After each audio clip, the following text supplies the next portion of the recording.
And here we go, ladies and gentlemen, Season 2 of Feeding the Beast with your host, Mongo, here on, well, MongoCraft. We're playing still the beta. The Ultimate Pack hasn't been released yet, of Feed the Beast. We've got a lot of stuff done. I'm here today. Right now I have Otis Energy and Mr. Jakers with me. I'm going to leave you right now with some images of stuff we've already done. So we'll be right back.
And welcome back. Alright, well, this is Spawn. And from Spawn, I guess I'll give you a quick peek at. So that's Spawn right there. See the orange dot on my mini-map? There's our Twilight portal. And there's the castle. Now, Otis has done an incredible job on the entrance. Yeah, thank you. See, the cow agrees. Jakers, Otis, and Ortheo have been doing incredible jobs on working on the surroundings. We found this here. If you look on the mini-map, you'll see how that natural break line there. So we put the castle in the middle of this little kind of peninsula, or I don't know what it's called, land mass wise.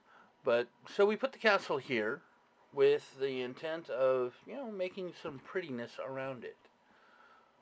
So as you arrive at our wonderful castle, you know what I'm going to do? I'm going to give you a good view of this. That's the skull doors. I'm still really impressed with everything he got done with this.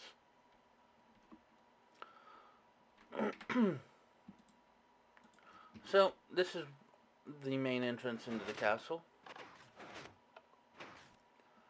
We're still coming up with the design for the floor. There are 8 circles. No, 2 are exactly the same. I did that intentionally. Here are our beekeepers. Otis is actually right now working on the beekeeper house, which we'll go over and check out in just a minute. But he's been using the portal gun to move us over some, helpers. Our little blacksmith area, which, again, another amazing build by Otis. With our anvil, some lava. Those are smoking blocks from where the Hydra, we did find a Hydra, from where the Hydra is out in the Twilight. We haven't gotten around to defeating him yet, or at least not since I've been on today. Working on, I'll show you guys that in a little bit. So I'm working on the floor there. We just decided, after having redone this entire floor twice, that we like the orange or red rock brick over just a flat red rock. So we need to go through here with a silk touch, which, Mongo's Fortune freaking 3. And I got silk touch with unbreaking 3 and efficiency 5. It took me 5 pickaxes to get this, but I got it. We got some nano suit long fall boots because they're the best. I can drop off of anything and not take any damage. This was our initial storage area, which I wonder what's still around here. Yeah, diamond hose, because that's what they use in the Twilight.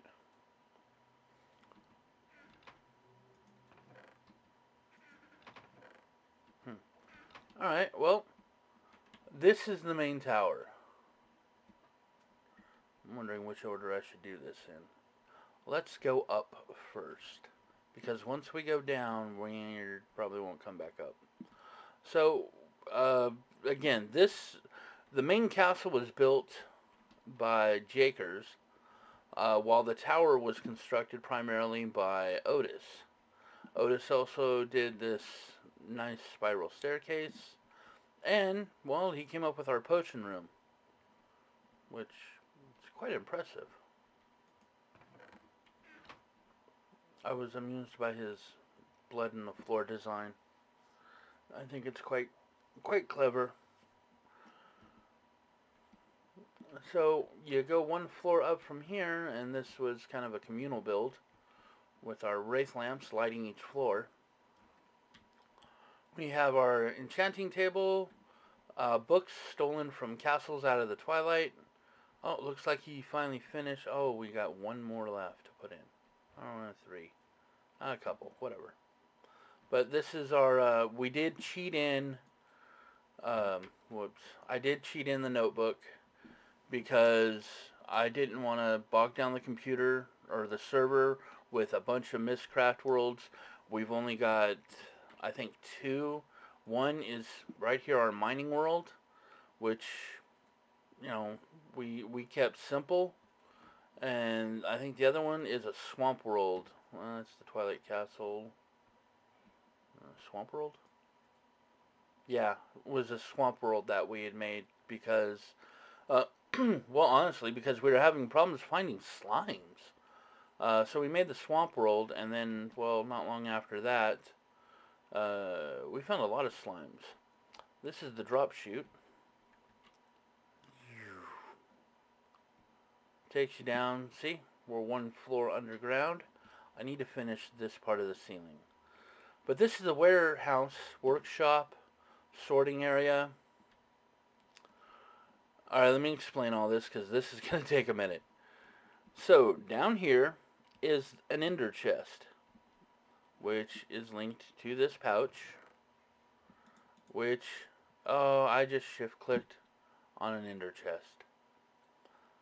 This is what happens when you shift click on an ender chest. So remember, boys and girls, don't shift click on an ender chest. Okay. Where were we? Oh yeah, ender chest. Ender pouch. Link to ender chest. Ender chest is on Mining World, where it is strip mining a maximum 25 chunk area. You know, 64 by 64 grid. It is a little slower than I'd appreciate. But that feeds into this chest here, which I can shift click into. And I'm just dumping everything in here. See? Just boom, dump it all in. And then it goes through the system. See, there are diamond pipes behind the, what are these called? Covers? Yeah. Made them in the assembly table over here. Those things. What are these called? Facade? Yeah, facade. For the stone, for the pipes. See, it's all back here.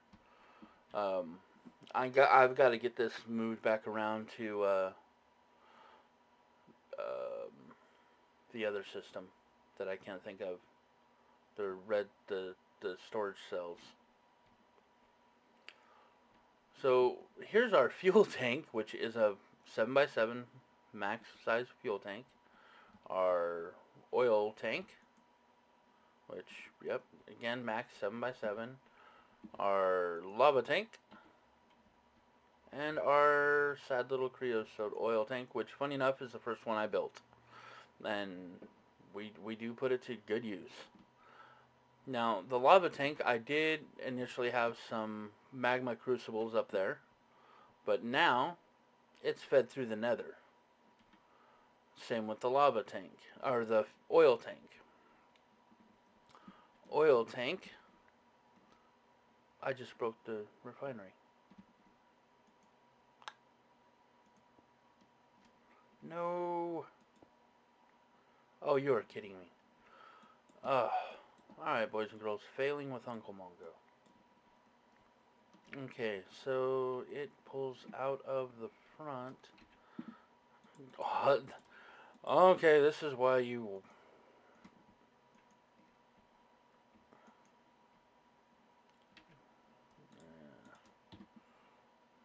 I need a regular Arctic gate.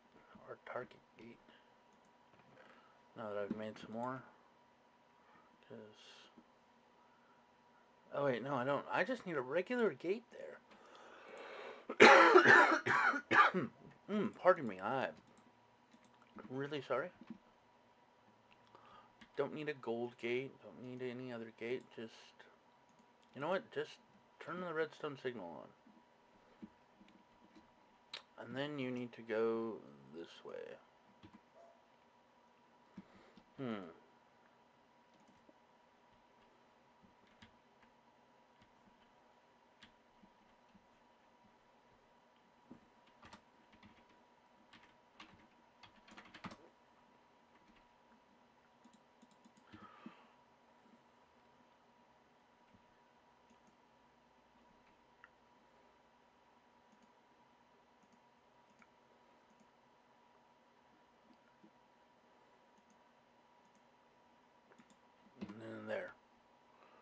Leave a redstone signal on.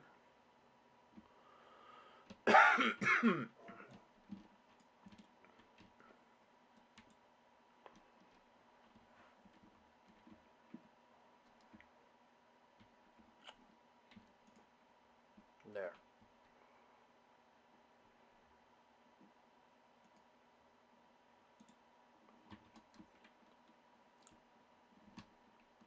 Wow, you dropped quick.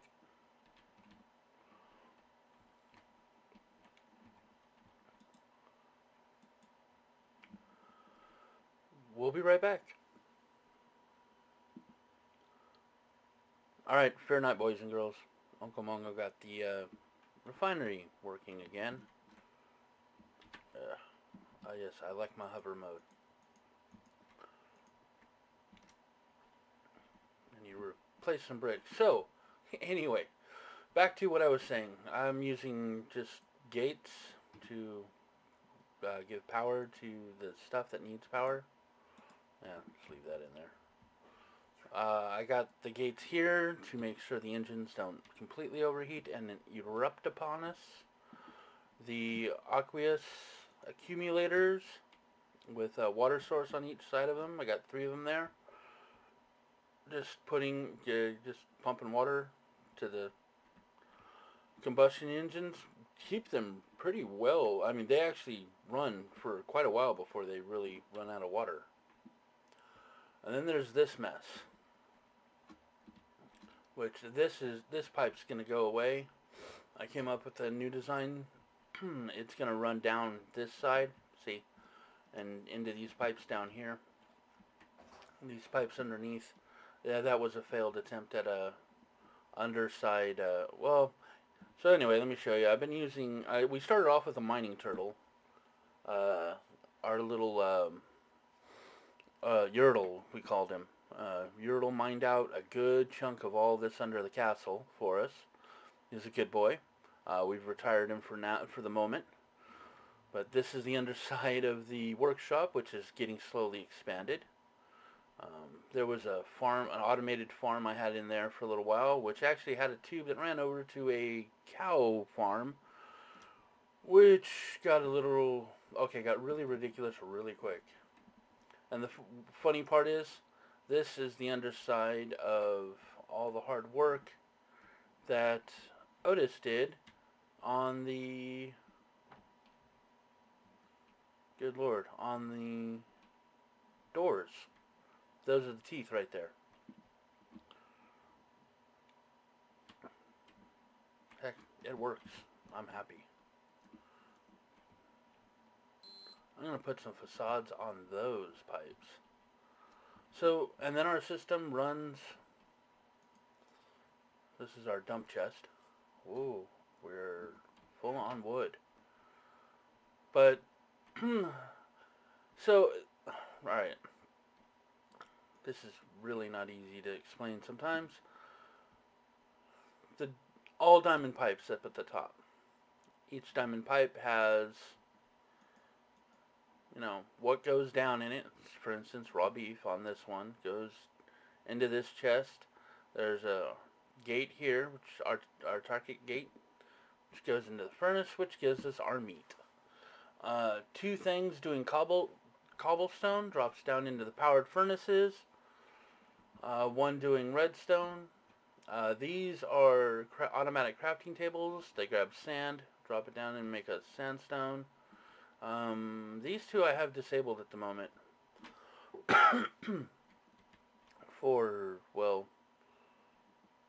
If you see, we kind of have plenty. These 3 are all upgraded barrels, so they're holding 1,024 stacks, not 64 stacks. We're getting there.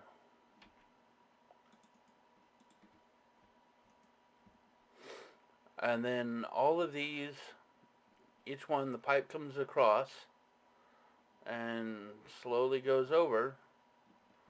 And for instance, for it to get down here, I've got it junctioned there with a gold or diamond pipe. Diamond pipe says, hey, these things drop down.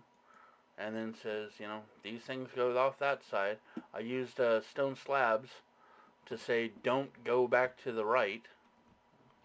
on or up. I even tried putting in facades on the pipes to see if it helped. It doesn't help. Matter of fact, yeah, never mind. I'm not going to mess with that. We did have all this covered with facade also, but when you punch the item to get it out of the chest, it would stick on the facade. It wouldn't come down. So this is my answer to not having pneumatic tubes yet, and is a logistics nightmare, which I know is amusing that I use the term logistics when we have logistic pipes. So all of these are those are all the pulverizers that drop down also through diamond pipes into the powered furnaces, which dump into the barrels. And I do seem to need to keep an eye on this, though, which is kind of disheartening. Oh. So, iron. There's iron. We should see it hit that in a second. So, it gets pulled out of the ender chest, which is also the feed-in line from the other items, including the thing that was down there under the, well, there's Mr. Jaker. Under the old abandoned farm is a mob tower. And it just gives us mob drops, which of course gets sorted over there. Oh, see, look. Pulverizer's running, dumping down into the powered furnace, giving us our tin. And this is also set up to where, for instance, copper gives you a chance to get iron. So when the pulverizer is done with the copper, both items drop down through the bottom chest, or bottom line, and if you happen to get the iron out of it, it moves down this pipe here that's in the back, which will then take you to the iron furnace, which wants pulverized iron. So they are, sequential, or yeah, I guess is the best way to say it. Oh, there, look, it's going, it's working. This is our rolling machine, my induction furnace for making hardened glass. Or induction smelter, yeah. And I think this is just a pulverizer for just making sand. Yeah, it just makes sand out of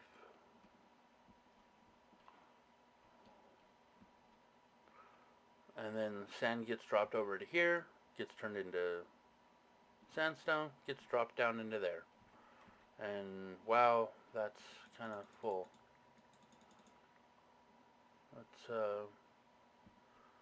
Wow, that's full of sand too. Looks like Uncle Mongo needs to add some more barrels. Yeah, we have more than one barrel of iron ingots. So also over here, we have our little setup with 4 lasers on the,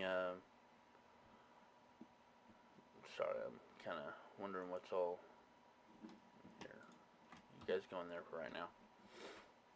We got our little setup of 4 lasers for the assembly table, the assembly workbench, which I'm having problems with and I don't get, and our little assembly table. Let's go ahead and pull this out and put it all back in the chest until I get the next thing I want to make. But we are using some autarkic gates, which I unfortunately made some iron ones, and I think I even made a couple of gold. No. Well, they're probably out around here someplace and I need to find them. Okay, someone prettied up the place. So, wow, that barrel's full. This barrel gets pulled down into the recycler. Recycler feeds into this chest, but we're switching it all around because we want to use the matter fabricator. But we're having a problem with powering the matter fabricator. There's 10 geothermal generators right there, and they're not enough running through an MFE, through an MFSU, which I've been dumping Lapotron crystals into, and it's not enough. I've got 3 barrels now of scrap, and we're not able to keep up. So, I need to watch some more videos on a good way to keep all that running. But we'll get to it. We always do. Oop, keep the laser put away. We do have our own crafting table. And that's 64 iron boots, 42 iron pickaxes, and stacks of maze map focus. And I'll tell you guys what, next episode, I'll show you our prison and explain all that for you. So for now, this has been our first episode on the second season of Feeding the Beast with your host, Uncle Mongo. We got a lot to do, so we'll be getting to it. I'll talk to you all later. Thank you for watching. I hope you enjoy the second season. And bye-bye for now.